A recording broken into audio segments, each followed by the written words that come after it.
ఆస్తి తగాదాల నేపథ్యంలో ప్రముఖ పారిశ్రామికవేత్త వెల్జాన్ గ్రూప్ సంస్థల అధినేత జనార్దన్ రావు తన మనవడి చేతిలో దారుణమైన హత్యకు గురయ్యారు. పంజాగుట్టలో ఈ ఘటన చోటు చేసుకోగా నిందితుడిని పోలీసులు శనివారం అరెస్ట్ చేశారు.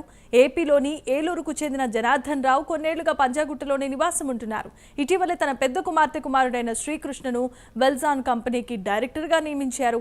మరో కుమార్తె సరోజినీదేవి కుమారుడైన కీర్తితేజ పేరిట 4 కోట్ల షేర్లను కూడా బదిలీ చేశారు. ఈ క్రమంలోనే కొన్ని రోజులుగా ఆస్తుల కోసం గొడవలు జరుగుతున్నాయి. ఈ క్రమంలో గురువారం రాత్రి సరోజినీదేవి తన కుమారుడైన కీర్తితేజతో కలిసి జనార్దన్ ఇంటికి వచ్చారు. ఆస్తి పంపకాల విషయంలో తాతతో కీర్తితేజ వాగ్వాదానికి దిగారు.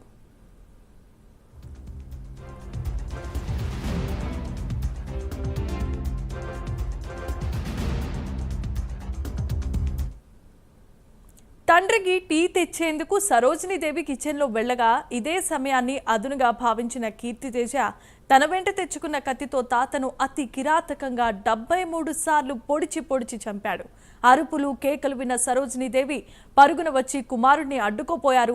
ఆమె పైన కూడా దాడి చేసి కత్తితో 4 చోట్ల పొడిచాడు. అక్కడే ఉన్న సెక్యూరిటీ సిబ్బంది అడ్డుకునేందుకు ప్రయత్నించగా తన దగ్గరకు రావద్దంటూ కీర్తితేజ బెదిరించాడు. తర్వాత అక్కడి నుంచి కీర్తితేజ పరారయ్యాడు.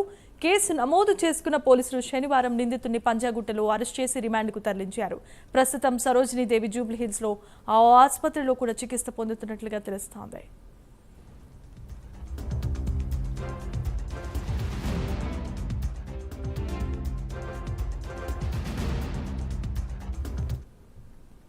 అమెరికాలో డ్రగ్స్కు అలవాటు పడ్డ కీర్తితేజను తల్లి సరోజినీదేవి హైదరాబాద్ తీసుకొచ్చి డి అడిక్షన్ సెంటర్లో ట్రీట్మెంట్ ఇప్పించారు. కీర్తితేజ డ్రగ్స్కు బానిస కావడంతో డైరెక్టర్ పోస్ట్ ఇచ్చేందుకు జనార్దన్ నిరాకరించారు. దీంతో తాతపై కక్ష పెంచుకున్న కీర్తితేజ అదును చూసి చంపేశాడు. జనార్దన్ రావు ఏలూరు ప్రభుత్వ ఆసుపత్రికి పలు దఫాలుగా 40 కోట్లు, టీటీడీకి 40 కోట్ల రూపాయలు విరాళాలను ఇచ్చారు.